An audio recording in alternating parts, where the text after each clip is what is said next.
किसी की छवि को गढ़ना हो या किसी की छवि को तोड़ना हो, उसके लिए सोशल मीडिया से बेहतर कोई जगह नहीं हो सकती। इस बात की पहली बार तस्दीक हुई थी साल 2009 में, जब सोशल मीडिया ने अमेरिका में बराक ओबामा को राष्ट्रपति बना दिया था। एक ऐसी छवि गढ़ी गई जिसने अमेरिकी इतिहास में पहली बार अश्वेत को राष्ट्रपति बना दिया, और राष्ट्रपति पद से हटने के 4 साल बाद भी वो सोशल मीडिया और ख़ास तौर से ट्विटर की दुनिया के बेताज बादशाह है।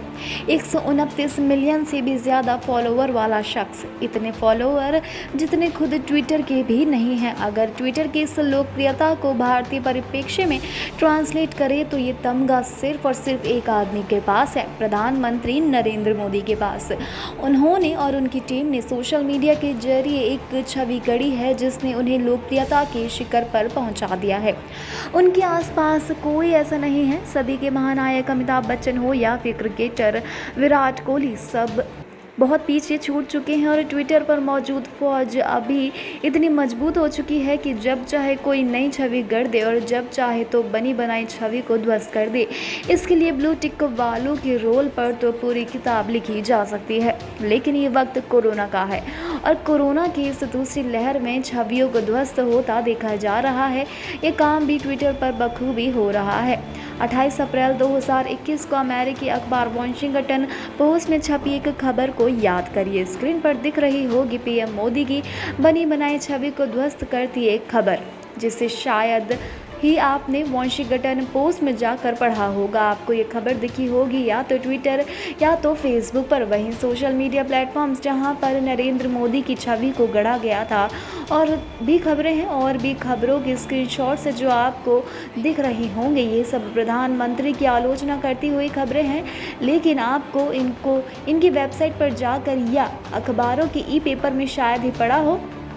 इन सब का जिक्र आपकी आंखों के सामने विया फेसबुक या फिर ट्विटर ही हुआ होगा।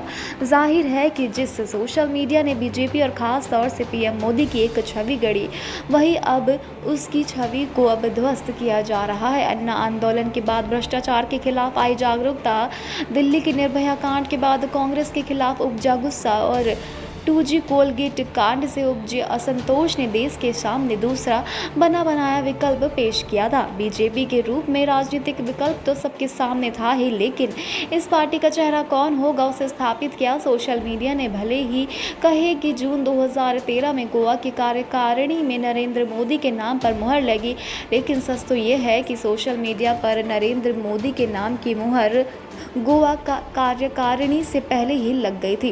कार्यकारिणी के नाम की घोषणा तो सिर्फ एक औपचारिकता थी पार्टी और उसके नेताओं के लिए।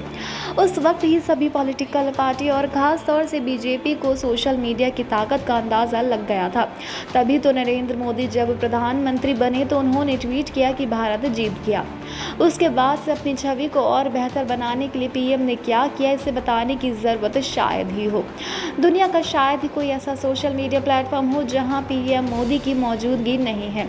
Twitter, Facebook, Instagram, YouTube, crew, उनकी खुद की वेबसाइट और खुद का मोबाइल एप्लीकेशन, हर जगह पीएम मोदी की मौजूदगी है, जहां उनकी छवि को गढ़ने की अनवरत कोशिश की जाती रही है। लेकिन साल 2020 के अंत में शुरू हुए किसान आंदोलन के दौरान इस छवि का टूटना शुरू हो गया, और जैसे ही इस छवि का टूटना शुरू हुआ, सत्ताधीशों का सोशल मीडिया से पंगा भी शुरू हो गया।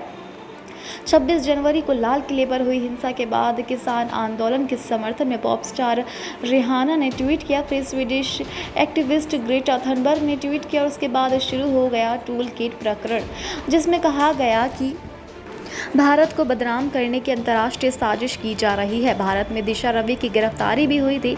इस दौरान भारत सरकार की ओर से ट्विटर को कहा गया था कि वो कुछ अकाउंट्स को सस्पेंड कर दे, क्योंकि भारत विरोधी गतिविधियां चल रही है। फौरी तौर पर ट्विटर ने अकाउंट विदहेल्ड भी किए, लेकिन जांच के बाद उन्हें फिर से बहाल कर दिया गया। इससे भारत सरकार और ट्विटर के बीच एक तनाव की स्थिति पैदा हो गई। सरकार की ओर से कहा गया कि ट्विटर दोहरे मापदंड अपना रहा है, तो ट्विटर की ओर से कहा गया कि वह लोगों की अभिव्यक्ति की आवाज़ बनता रहेगा। लेकिन फिर 25 फरवरी को सरकार की ओर से नई IT एक्ट को लागू कर दिया गया। सख्त प्रावधान किए गए और कोशिश की गई कि सोशल मीडिया के कंटेंट पर भी मॉनिटरिंग सरकार की ही रहे।